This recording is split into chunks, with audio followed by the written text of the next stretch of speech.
nesse congresso do APA de 2019, hoje no dia 20 de maio, também assisti a uma mesa muito importante falando sobre a questão do desenvolvimento de novas drogas em psiquiatria, né, e o que a gente poderia fazer de melhor. Então, primeiro foi o Dr. Nassir Ghaemi, um grande pesquisador que foi da área de psicofarmacologia e que ele acabou saindo do mainstream e entrando em pesquisas mais básicas, justamente porque ele percebeu que os estudos estavam começando a fazer mais ou menos a mesma coisa e não trazendo nenhum avanço real, né, no desenvolvimento de tratamentos realmente novos que fizessem diferença na evolução da doença. Ele critica o modelo de desenvolvimento de medicamentos que ainda não se modificou, né, e por isso que tem cada vez menos medicações sendo lançadas realmente novas, e mostra que a crítica é essencialmente no diagnóstico do DSM-5, né, não que ele seja errado, mas que ele define condições que acabam enrijecendo a possibilidade de buscar novas soluções, porque define síndromes e não define exatamente doenças que têm uma validade científica ou fisiopatológica, né?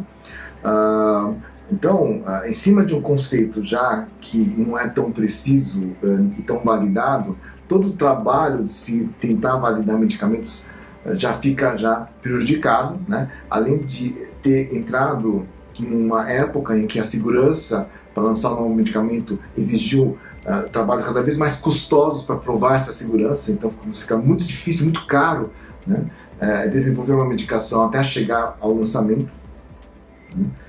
E no fim, a maioria das medicações novas dos últimos 25 anos foram repetições, eles chamam de Me Too's, quer dizer, eu também, né, a mesmo modelo, mecanismo de ação, com pequenas diferenças e pequeno tamanho de efeito, quer dizer, pequena mudança na qualidade, na intensidade dos sintomas. E são muito focados em sintomas, e não na mudança da história natural da doença, né? Então, tem várias dessas limitações, e ele descreve que é como se o psiquiatra hoje fosse um chefe de cozinha que tivesse só 3 ou 4 ingredientes, que ele não tem muita coisa para poder fazer um bom trabalho, né, um bom resultado culinário, ou no caso da psiquiatria, um bom resultado terapêutico, né?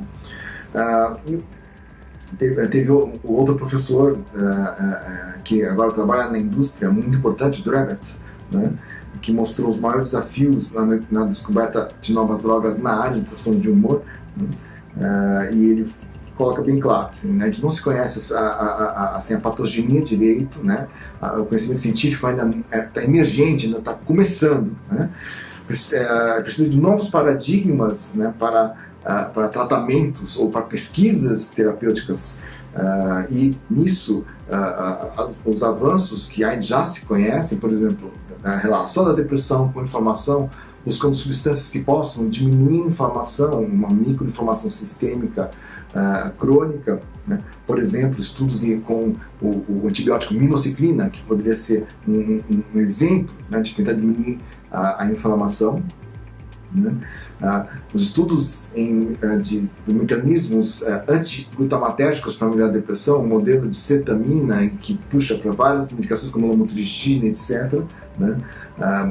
Relacionado com assim, uma viabilidade e uma capacidade de aumentar as sinapses, né? E também a intervenção em redes neurais relacionadas com a depressão, por exemplo, as redes neurais que aumentam a ruminação, que dão hiperatividade da amígdala, né?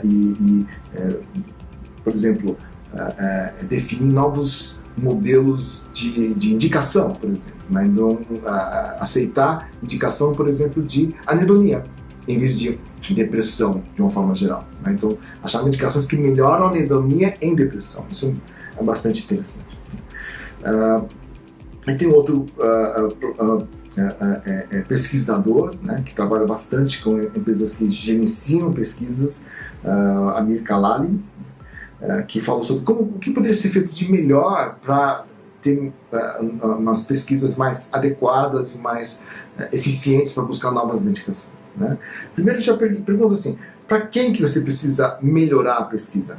É para o paciente de pesquisa? Porque ele é o que se expõe ao risco, né, de receber uma medicação que pode não funcionar ou de receber um placebo, né? Com certeza não se pensa no paciente de pesquisa nesse sentido, né? No paciente em geral ou no próprio prescritor ou clínico, né? Então, às vezes o trabalho é feito para que seja mais fácil para o prescritor trabalhar e não exatamente para o alvo, que é o paciente, né? Ou para os gestores, para economizar custos. Então tem que ver para onde que vai esse objetivo, né? Para quem que tem que melhorar essa pesquisa e as novas medicações, né? Então o que melhorar, né? Então, melhorar medidas e desfechos, assim. As escalas são muito antigas, as escalas falam de símbolos muito gerais. Os Hamilton, todo mundo sabe que não vale muita coisa, né? Em termos de validade real de funcionalidade, por exemplo, né? Eu poderia, por exemplo, melhorar a coleta de dados, fazendo uma coleta de dados contínua, como se fosse um Big Data, para poder avaliar a eficácia de medicações que já estão no mercado, ou medicações novas que estão sendo colocadas, para que pudesse ter um trabalho mais eficiente. A tecnologia atual poderia implementar isso. Usar, por exemplo, inteligência artificial e outros métodos para tentar aprimorar a eficiência de se buscar medicações novas, né? Então é bastante interessante toda essa questão de buscar medicações novas. Estamos numa fase de entre-safra muito complicada. E uma terceira mesa, né? Essa terceira mesa seria a de psicofarmacologia e etnicidade, né? Na verdade, falar mais de cultura e psicofarmacologia e alguns aspectos que tem muito pouca coisa de pesquisa em realmente etnicidade e psicofarmacologia, mas é interessante falar, por exemplo, da questão do placebo e psicofarmacologia e a questão do placebo com a cultura, né? Porque basicamente placebo é uma situação em que a substância é inerte, então ela funciona por expectativa. Então o psiquiatra, pesquisador italiano Antonio Foggia, ele descreveu toda a questão do placebo, né, todo o seu conceito, né, e que por ser placebo baseado, no efeito placebo ser baseado em expectativas, essas expectativas são modeladas principalmente por questões culturais, né? Então, questões de cultura geral e até de questões de microidentidades culturais, assim, se você é idoso ou se você é jovem, se você é seu gênero, né? Assim, onde se trabalha, no que você trabalha, no que você acredita. Então tem vários elementos aí que podem moldar a sua percepção do que a medicação vai fazer, e dessa percepção sair o efeito placebo, né? Então, considerando a ideia de que a doença, a palavra em inglês illness, né, seria aquilo que o paciente vive, sofre, né, que tem essa expectativa em relação a isso, e a palavra doença disease, né, que seria o que o médico diagnostica e tenta tratar, né? Então o placebo ele afeta mais o illness, mais o que o paciente vive, né, e não afeta o disease, que é o que seria parte da doença que o médico diagnostica, tá? Então o placebo pode assim, ser afetado por umas variantes relacionadas ao tratamento e que tem um componente cultural. Por exemplo, cor de medicamento, né? Então uma cor mais azul, mais assim, dá uma sensação mais plácida, então é usado mais para calmantes ou antidepressivos, né? Agora estimulantes precisam ser cores vermelha, amarela, uma coisa mais ativadora, assim, né? A via de administração, assim, medicamentos de gota são mais fracos, medicamentos do que comprimidos, né? E comprimidos são mais fracos do que injeções. Então tem algumas culturas assim, que acham que eles preferem receber injeções, né, do que comprimidos, assim, porque tem essa percepção. A questão do preço, por exemplo, na medicação que é mais cara, é atribuído uma chance maior de sucesso, né? Então, dependendo do tipo de cultura, né, assim, o preço do placebo, né, determina suas maiores chances de sucesso. Regimes terapêuticos, né, quanto mais difícil, mais complicado o esquema terapêutico, às vezes ajuda bastante o paciente a acreditar que aquele tratamento vai ser útil, né? Então pode induzir a ter esse efeito. E todo medicamento, mesmo sendo ativo e realmente poder ajudar o paciente, ele também tem um componente placebo, né? Então você sempre está misturando essas duas coisas, né, em todo o tratamento que se aplica.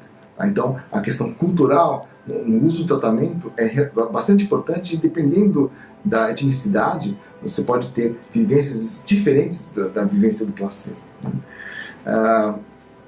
A questão de etnicidade também e cultura, né, na psicofarmacologia também depende muito das variantes culturais. Assim. Então, por exemplo, tem algumas culturas que são mais introvertidas, outras culturas que são mais extrovertidas, né? As introvertidas são mais rigorosas, mais metódicas, né? Seguem regras com mais precisão, né? São mais quietas. As culturas mais extrovertidas, né, já não seguem tanto as regras, tem mais a questão relacional. E tudo isso diferencia como se vivencia o uso das medicações, né?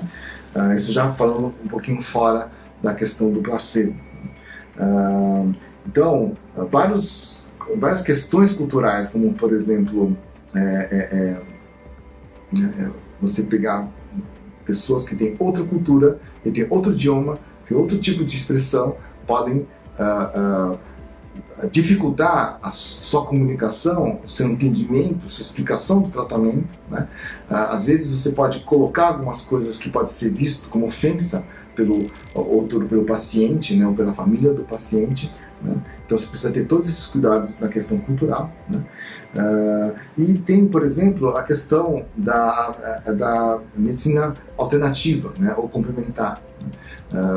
Várias culturas valorizam muito a medicina tradicional, mas às vezes quando procuram um médico de medicina ocidental, ele não gosta quando o médico valida ou indica a medicina tradicional, porque eles acham que assim isso é um menosprezo em relação por eles serem imigrantes ou por eles serem pessoas que têm uma tradição cultural diferente, né? Quando eles procuram um médico que já é alopata, etc., né, com uma medicina ocidental, eles esperam um retorno de medicina ocidental, né, apesar de terem usado vários tratamentos que eram tradicionais. Então, esse cuidado é bastante complicado, né? E teve uma pesquisadora italiana, a Donatella Marazziti, né, que ela descreveu um estudo que ela fez, né, que era um estudo avaliando a questão da presença da ativação da proteína transportadora de serotonina, né, nas plaquetas de pessoas senegalesas, né, e italianos, né, isso na região de Pisa. E apesar da amostra ser pequena, ela mostrou que essa proteína transportadora de serotonina, né, que é a proteína de recaptura de serotonina, é muito mais expressada no subgrupo étnico senegalês do que nos caucasianos italianos, né? E ela também avaliou a questão da ocitocina, que também é ainda mais expressada nos senegaleses do que nos italianos. Então, essa variação étnica, né, assim, pode determinar variações de funcionalidade que podem impactar em questões psiquiátricas e de tratamento. Então, essa área é extremamente nova, extremamente pouquíssimos estudos, então só para mostrar que tem um estudo bastante interessante nesse sentido. Então, assim, foi um dia bastante produtivo, né? Tem informações bastante interessantes e espero que tenha sido bastante útil para vocês estarem vendo o meu compartilhamento, né, da minha experiência nesse congresso. Muito obrigado.